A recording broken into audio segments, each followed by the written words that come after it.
Assalamualaikum warahmatullahi wabarakatuh. Kenalin, aku Naila Rafa, NIM C240121174 dari kelompok 2 akan menjelaskan tentang rancangan kerja yang udah aku bikin di sini tentang pengantar isolasi. Sebelumnya, isolasi DNA itu merupakan satu tahap penting dalam kegiatan memperoleh informasi genetik dan analisis genetik, di mana tujuannya itu untuk mendapatkan DNA yang berkualitas dengan konsentrasi yang bagus. Hasil dari isolasi ini yaitu ada DNA genom atau keseluruhan dari DNA itu sendiri. Selanjutnya ada urutan prosedur analisis molekuler. Yang pertama yaitu ada isolasi dan ekstraksi DNA, kemudian elektroforesis yaitu uji kualitas DNA, kemudian dilanjut dengan PCR atau amplifikasi DNA, dilanjut dengan elektroforesis yaitu uji kualitas PCR, dan yang terakhir sequencing. Dan ada preparasi sampel, di mana sampel di vortex menggunakan Aquades sebanyak 5 kali bilasan selama 1,5 menit.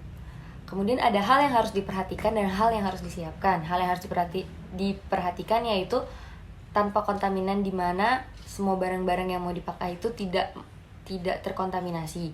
Kemudian ada metode efektif. Yang ketiga ada metode sederhana dan tepat, dan yang terakhir ada metode tidak mengubah struktur dan fungsi dari DNA itu sendiri. Kemudian hal yang harus disiapkan yaitu jas lab bersih, sarung tangan latex non-powder, masker, buku catatan, dan dokumentasi. Kemudian ada tahap isolasi DNA. Yang pertama yaitu siapkan 0,03 gram sampel dalam 1,5 ml tube, kemudian ditambah 200 ml GT buffer, dan dilanjut dengan homogenisasi.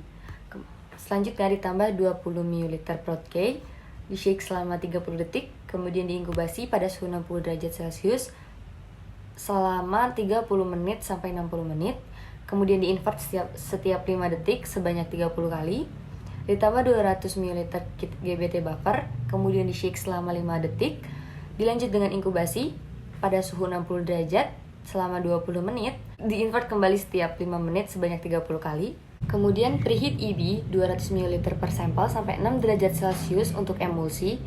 Kemudian ditambah 200 ml ATOH ABS. Kemudian shake selama 10 detik sampai 30 detik. Kemudian simpan di freezer selama 30 menit hingga setengah hari. Dilanjut dengan transfer ke spin di kolom. Kemudian disentrifuge 14.000 sampai 16.000 gravity selama 2 menit. Kemudian buang cairan bawah. Tambah dengan 400 ml W1 buffer, kemudian disentrifuge 14.000 sampai 16.000 selama 30 menit. Kemudian buang cairan bawah dengan penambahan 600 ml W2 buffer, kemudian sentrifuge 14.000 hingga 16.000 gravity selama 30 detik. Buang cairan bawah, sentrifuge 14 hingga 16.000 gravity selama 3 menit. Kemudian pindahkan dari jadi kolom ke tube 1,5 ml. Kemudian ditambah 50 ml preheat EB untuk 2 ulangan, tunggu sekitar 10 menit, dan yang terakhir sentrifuge 14.000 hingga 16.000 gravity selama 30 menit. Mungkin cukup untuk rancangan kerja yang telah saya buat dan penjelasan yang sudah saya paparkan. Terima kasih atas perhatiannya. Assalamualaikum warahmatullahi wabarakatuh.